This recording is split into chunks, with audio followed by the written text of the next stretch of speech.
Yo, what it do, YouTube? It's your dog Paint back at you with another video. Y'all know what it is when y'all step in the building, man. Smash that like button. The other half of it's time for that Culture for the Street podcast.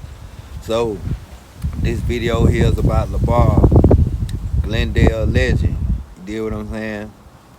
Okay, when I was a young nigga, I used to always see him in his burgundy bowling ball 6'4", all gold D's on it.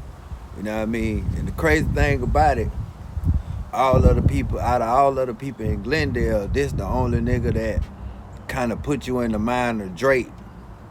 High yellow nigga, no homo, good hair type, Rottweiler hair type nigga, about 5 foot. But he was one of the ones that was shining hard over there in Glendale because he actually really had a bowl. I don't know, was it a burgundy bowling ball paint job? Because that's what was going on during the time. It was just a burgundy candy. But he had the all gold D's on it at the time. And back then, at the Red Wing skating range, we used to see him pull up. Him and all of the big dope boys. Him, Martise, Zach, you know what I mean? Greg, all of the big dogs used to pull up with their whips or whatever. But how I really met him, I didn't know him personally, but I met him through my dog Tito. God bless the dead. And you know, when back in the 90s, you know, back then they was straight dropping everything. It wasn't that many it wasn't nobody selling no water whip. But at the time, Bob was always known as the baking soda king, you know what I mean?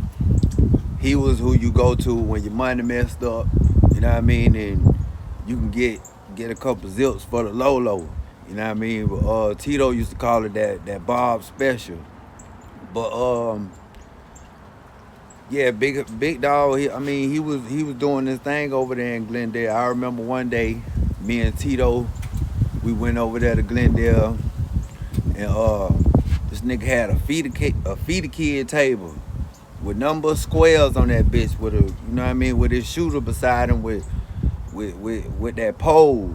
Not even a pole, that bitch was a broom. I never forget. I don't know what kind of gun it was, but yeah, he had a feed a kid table behind the house with number of squares on it. That's when I knew right then. I was like, this gotta be a dope cooking food. He kind of put you in the mind of Juice Man, like the lifestyle Juice Man that was rapping about. That's how that nigga LeBar, that's the impression that he gave me. And right before Tito died, he had bought him a donk and told LeBar to come through. LeBar come through on a little moped, ride up on the moped. He like, shit, nigga, I just got some all gold 18s. This true story. He comes back over there to Sunset Villa, showed me and Tito. He got the same all golds Tito got that he had on the Cutlass, but the only difference was they was 18-inch all gold D's. You did what I'm saying? And that's the only story I can remember about him. You know, he was killed later on in the game, but like I said, man, we're doing street stories in the AUG, so it's a must. I had to do one on LeBar.